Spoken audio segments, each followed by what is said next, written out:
கல்யாணம் ஃபிக்ஸ் ஆயிடுச்சா? தமிழ் மேட்ரிமோனிக்கு தேங்க்ஸ் சொல்லணும். 26 வருஷத்துக்கு முன்னாடி இதே தமிழ் மேட்ரிமோனி மூலமா தான் இவ அம்மாக்கும் கல்யாணம் பண்ணேன். கல்யாணம்னாலே தமிழ் மேட்ரிமோனி தான். பெரம்பூர் சட்டமன்ற தொகுதியை பொறுத்த வரைக்கும் சிறுபான்மையினர் வாக்குகள் அதிகமா இருக்கு, இளைஞர்கள் வாக்கு அதிகமா இருக்கு. இப்ப இவங்களெல்லாம் நீங்க கவரணும் அப்படின்னா நீங்க என்ன மாதிரி பிரச்சாரத்தை அவங்கள்ட்ட என்னன்னா இளைஞர்கள்ட்ட என்ன மாதிரி நீங்க சொல்லி வாக்குலாம் கேட்குறீங்க, ஓட்டு கேட்குறீங்க? இப்போ நீங்க சிறுபான்மையினர்னு சொன்னனால சொல்ல வர்றது என்னன்னா மத சிறுபான்மையினர் தான். அவங்க இனத்தால் தமிழ் தேசிய பெரும்பான்மையினர் எங்க அண்ணன் சொல்லிட்டு தான் இருக்கிறாரு. அப்படின்றப்ப தமிழ்நாட்டிலேயே அதிகப்படியா கிறிஸ்துவர்கள், இஸ்லாமியர்கள், ஒடுக்கப்பட்ட சமுதாயத்தில் இருக்கிறவங்களை களம் இருக்கிறது நாம் தமிழர் கட்சி தான்.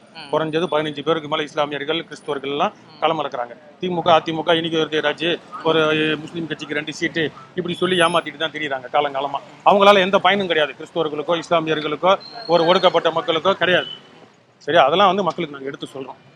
இது மாதிரி விஜய் வந்து இவ்வளவு நாள் ஜோசப் விஜய்னு சொல்லாதவர் திடீர்னு ஜோசப் விஜய்னு கிளப்புறாரு. அதனால நாங்க என்ன இருக்கிறோம்னா இது அரசியலா பேசுறோம். அவங்க ரொம்ப தீவிரமா இதவே மதத்தையே ஒரு மையமா எடுத்துட்டு வந்தாங்கன்னா நாங்க பைபிளே தூக்கிட்டு வர ஏற்பாடா இருக்கோம். யார் உண்மையான கிறிஸ்துவன்னு பாருங்க என்ன சொல்லியிருக்குன்னு கூட நாங்கள் பைபிளே கூட்டிட்டு வந்து கூட வசனம் கேட்போம். இப்போ இங்கே இருக்கிற அந்த மத அடிப்படையில் ஜோசப் விஜய்னு வரப்ப அதை சரி அவர் ஒரு கிறிஸ்துவர் இல்லை மற்றவங்களாம் இங்கே கிறிஸ்துவர்கள் அதிகன்றப்ப நம்ம பைபிளின் படியே விவிலியத்தின் படியே கேட்கறது என்னன்னா உன் சகோதரன் ஒருவனே அரசனாக்குவாயின்னு பைபிளில் இருக்கு, இணை சட்டத்தில் உபாகமம்னுவாங்க. அப்போ தமிழ்நாட்டை தமிழ் ஆளணுன்றதை நாங்கள் விவிலியத்தின் படி தான் சொல்கிறோம். கடவுள் தொடக்கத்தில் எல்லாத்தையும் படைத்து எல்லா உயிரினங்களையும் படைத்து மனிதர்களிடம் தான் ஒப்படைத்தாருன்னு தொடக்க நூலில் இருக்கு. அப்போ எல்லாத்துக்கும் மாநாடு நடத்தினவங்க யாரு?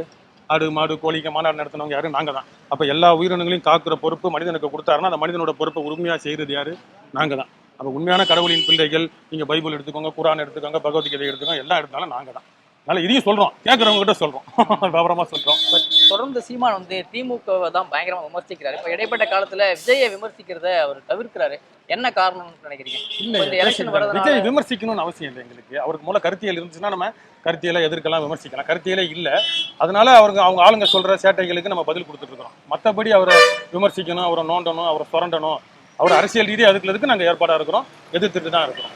இன்னைக்கு இருக்கக்கூடிய சூழ்நிலையில ஜென்சி தான் அதிகமா விஜய்க்கு வந்து கூட்டம் நீங்க பாப்பீங்க. அவ்வளவு கூட்டங்கள் போது எல்லாம் ஜென்சி தான் எல்லாமே. இந்த ஜென்சியை கவர்றதுக்கு நீங்க என்ன மாதிரி அவங்கள்ட்ட போய் சேர்க்கிறீங்க? அங்க துண்டு பிரசுரம் கொடுக்குறப்பே திருடன் கையில தேல் கொட்டுற மாதிரி திருன்னு முடிக்கிற கூட்டம் இருக்கு. அது பெண்களா இருந்தாலும் சரி, இளைஞர்களா இருந்தாலும் சரி இருக்கிறாங்க. அவங்க கிட்ட பேசுறப்ப சின்ன பிள்ளைங்க 7வது 8வது படிக்கிற பிள்ளைங்க எல்லாம் பாத்தீங்கன்னா வாய் திறந்து டிவி கேனோ இல்லை ஏதாவது ஒன்று சொல்லி நம்மளை நக்கல் பண்றப்ப நம்ம கூப்பிட்டு உங்க அப்பா வீட்டுல என்னப்பா பண்றாரு, ஆட்டோ ஓட்டுறாரு, இல்லை கூலி வேலைக்கு போறாரு, அம்மா என்னப்பா பண்றாங்க, வேலைக்கு போறாங்க, இல்லை சமைக்கிறாங்க, எதுக்கு பண்றாங்க? உங்க பிள்ளைங்க நல்லா இருக்கணும், பிள்ளை குட்டிங்க நல்லா இருக்கணும் அப்படின்றது. இப்போ உங்களுக்கு ஒரு அடிப்பட்டா உங்க அப்பா என்ன பண்ணுவார்? வருவார்ல. அப்ப கூட நம்பி வரவங்க செத்து போனா சாவு வீட்டுக்கே போகலப்பா, அவர் ஏன்ப்பா நீங்க ஏத்துக்கிறீங்க? அவங்க வர சொல்லலையே. இப்போ உங்க அப்பாவுக்கு தெரியாம நீ அடிப்பட்டனா உங்க அப்பா காக்கணும் கடமை தானே. அப்போ ஒரு தலைவனா இந்த மாதிரி பிள்ளைங்களுக்கு ஏற்ற மாதிரி அந்த 7வது 8வது LKG UKG படிக்கிற பிள்ளைங்களுக்கு இந்த சின்னத்தை காட்டினா கூட, இது வந்து சீமானண்ணன் படமோ இல்லை தலைவர் பிரபாகரன் படமோ கிடையாது, இந்த சின்னத்தை காட்டினா கூட இல்லை விஜய்னு சொல்ற அளவுக்கு சின்ன LKG UKG அம்மாக்கள் ஊட்டிட்டு இருக்கிற பிள்ளைங்க எல்லாம் இருக்கு. அப்ப அந்த பிள்ளைங்களுக்கு இது ஃபார்மர்ப்பா, விவசாயி, உன்னோட இங்கிலீஷ் புக்ல வரும், தமிழ் புத்தகத்துல வரும், படிங்க, இவங்களால தான் நம்மளுக்கு சோறு கிடைக்குது அப்படின்றது விவரமா ஒரு குழந்தைக்கும் நாங்க வந்து வாக்கா பார்க்கல. சீமானண்ணன் சொன்ன மாதிரி அடுத்த தலைமுறை வீணா போயிடக்கூடாதுன்றதுக்காக அது UKG குழந்தையா இருந்தாலும் சரி, 7வது 8வது படிக்கிற பொம்பளை பிள்ளையா இருந்தாலும் சரி, இல்ல பசங்களை வாலிப பசங்களா இருந்தாலும் ஒரு ஆளுக்கும் நாங்க பாடம் எடுத்துட்டு தான் அடுத்த கட்டத்துக்கு நகர்றோம். ஓட்டுன்னு பார்க்கல நாங்க, அவங்களுக்கு ஓட்டு இல்லைன்னு தெரியும், நேரம் வீணானாலும் பரவாயில்ல, நம்ம மக்கள் அடுத்த தலைமுறையை காப்பாற்றணுன்றதுல களத்துல நிக்கிறோம். இப்ப கடைசியா ஒரு கேள்வி, இப்ப விஜய உங்களுக்கு அரசியல் தலைவரா எவ்வளவு பிடிக்கும்? விஜயை விட பிடிச்ச படம் அப்படின்னா உங்களுக்கு என்ன படம்?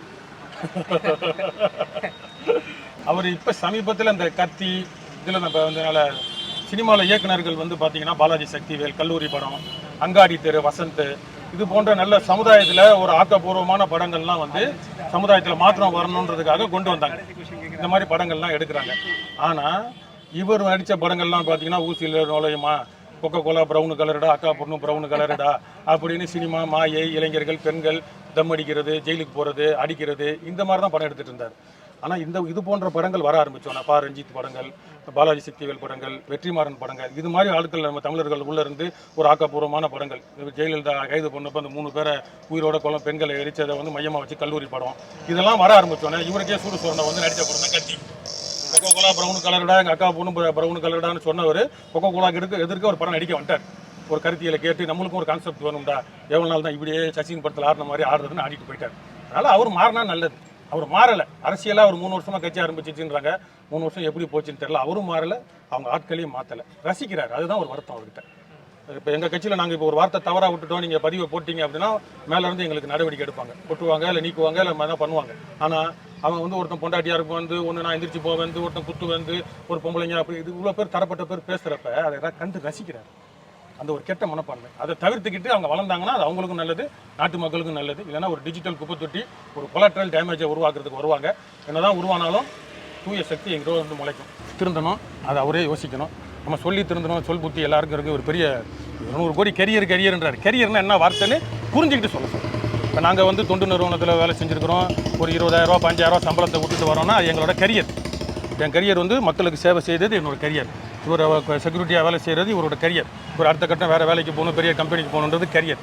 இவர் எம்ஜிஆருக்கு இருந்தது கரியர். எம்ஜிஆர் வந்து தம் அடிக்க மாட்டேன், போதை போட மாட்டேன்னு அவர் தனி மனித வாழ்க்கையை விடுங்க. அப்போ அந்த ஒரு நம்ம அடுத்த தலைமுறைக்கு நம்ம தவறுதலாக வழி நடத்தக்கூடாதுன்னு அது ஒரு கரியர். அதை அவர் கரியர்னு பெருமை பீத்திக்கலாம், எம்ஜிஆர் பெருமை பீத்திக்கலாம். நீங்கள் பெருமை பீத்துறதுல ஒன்றுமே இல்லை. எத்தனை பேரை எஃப்ஐஆர், லோக்கல் ஸ்டேஷனு, புள்ளிங்கோ, முடி hair cutting, school drop out, drug abuse, cool lip, இதுக்கெல்லாம் காட் ஃபாதரே நீங்கள் தான் ஐயா. அதனால் இப்போ திருந்துனீங்கன்னா திருந்துங்க, நாடு மக்களும் நல்லா இருக்கட்டும்.